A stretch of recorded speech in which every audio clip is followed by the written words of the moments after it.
All right, good morning, guys. We're going to work through, we are on 3.2, assessing regression line, which is page 108 in your notes. We're going to continue talking about residuals, and then do a little bit of Desmos work here today also. If you remember from our last video, a residual is that distance between the data point and your least square regression line. How far above or below the line are is considered the residual.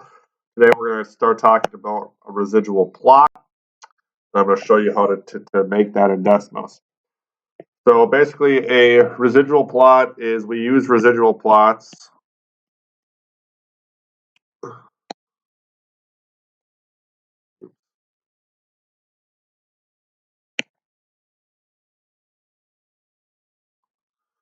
All right, hold on, let's fix this here.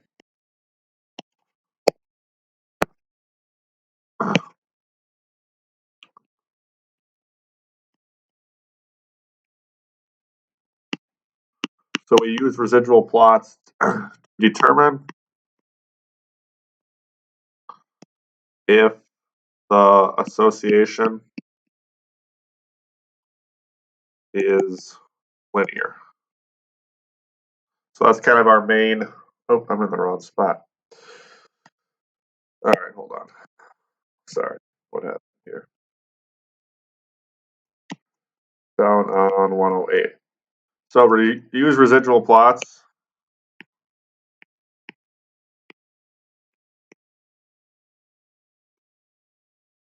to determine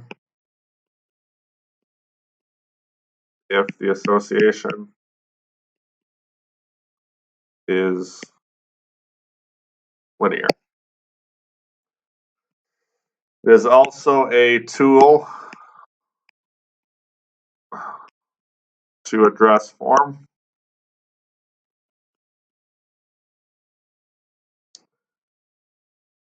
And it's basically a scatter plot of the residuals against the explanatory variable.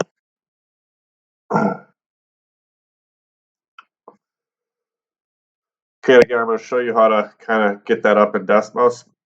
Moving on down, what are we looking for, and how can you tell if a linear model is appropriate? So basically, we're just going to answer the question, is our association linear or nonlinear? That's the whole purpose of our residual plots. So we are looking for random scatter in the residual plot. So we don't want a pattern.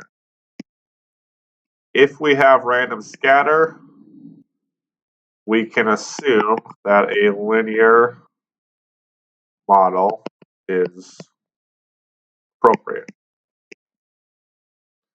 Okay, so we don't want a curve, we don't want a parabola, we don't want any kind of formation from our residual plot. We want basically a just random scatter of points. If we have that random scatter of points, we can say that our association is linear. Okay, so I'm going to go back up to Desmos here and kind of show you how to make our residual plot. So I have the data in here from our McDonald's example when we had sodium, comparing it to the amount of fat. Again, scatter plot from a table in Desmos. A little review on how to get the least squared regression line. I have to take my y variable, so y1, and again I like to control copy this down here, tilde m x1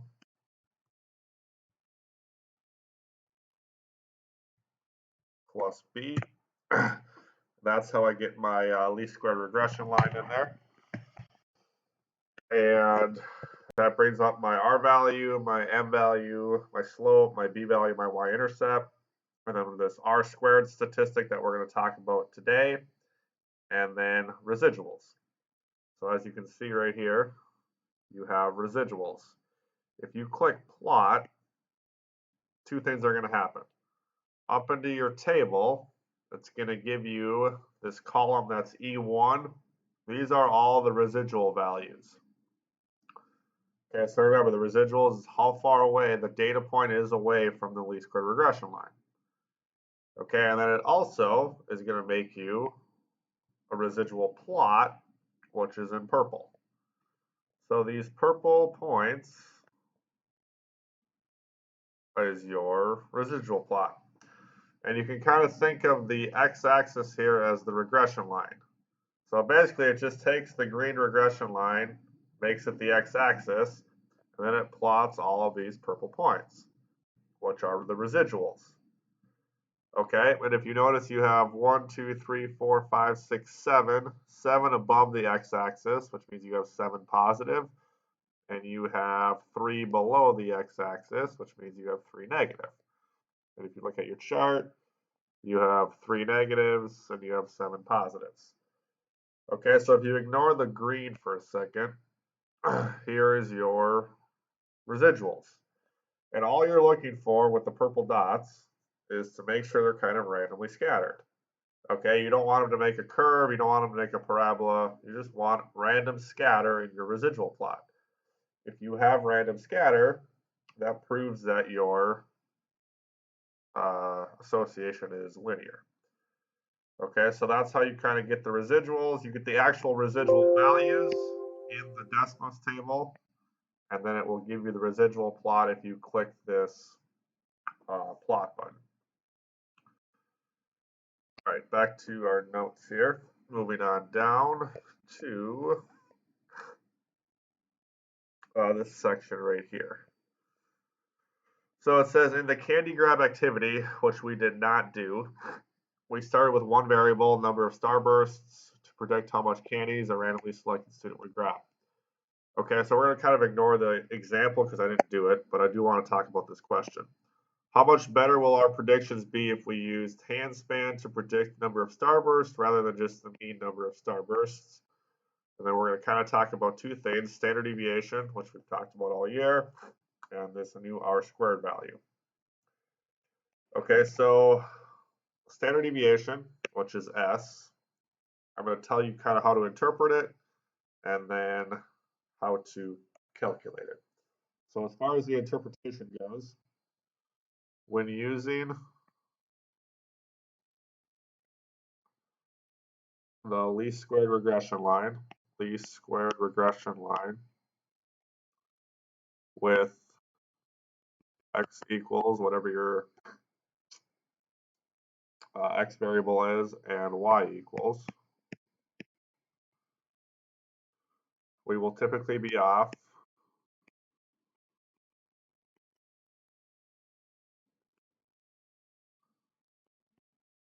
by whatever our standard deviation is. Because remember, the definition of standard deviation is how far on average are you off from the mean. Okay, more common in this chapter with scatter plots is a value called R squared.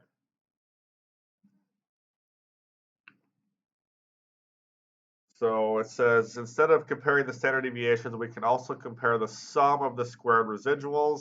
Sum of the squared residuals is just a fancy way to say R squared. And if you've been paying attention to Desmos, you also have an R squared value. You have an R value. We talked about the R value between -1 and 1. And then if you square that value, you get what's called R squared. So your standard deviation and your R squared value answer the question, how well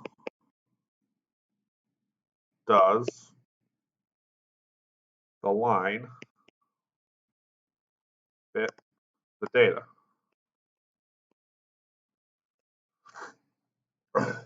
Because, you know, I've just been, this least square regression line is just a linear line that's going through a bunch of points. Well, we want to know, okay, how accurate really is this line? And we need to be able to tell, is this a good representation of the data? Is it a bad representation of the data? How well does this least square regression line fit our data? And that's basically what your R squared value is going to tell you, is how well does the line fit the data? Okay, and then as far as the interpretation, this is kind of a difficult interpretation, but you guys know you get a lot of interpretation questions. So I have this highlighted in my notes because this is kind of an important interpretation. It is the percentage of the variation in whatever your y variable is accounted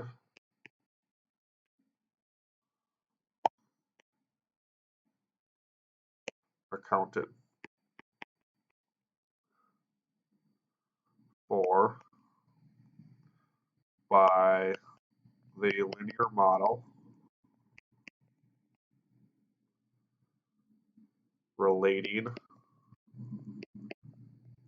the y variable to the x variable.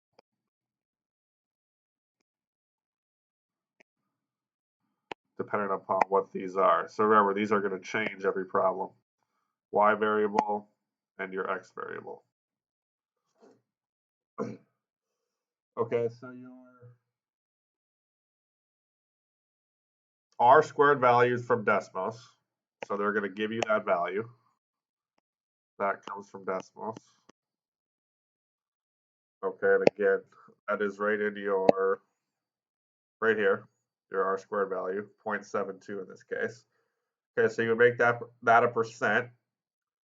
72% of the Y variable, which was fat. So 72% of the variation in fat is accounted for by the linear model relating fat in grams to sodium, which was my x variable. So basically, you're just going to want to use this model here when you are asked to interpret R squared. And just fill in your R squared value as a percent.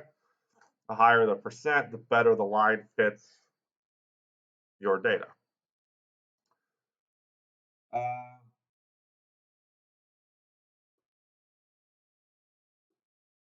So a couple things here to wrap up. How is R squared related to R? How is R squared related to S? Okay, well, R squared to R is you just square R. Okay, so they're both a connection to correlation.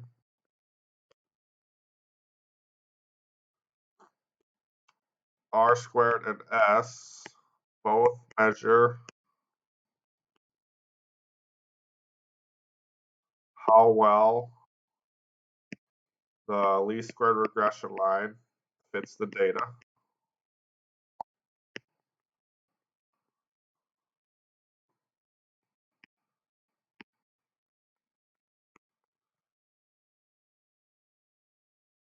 The only thing that's different is S is measured, standard deviation is measured in the units of the response variable,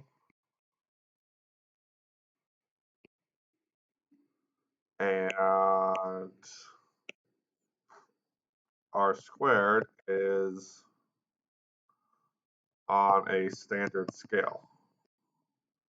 So R squared is always a percentage, and percentages are always out of 100 or 1.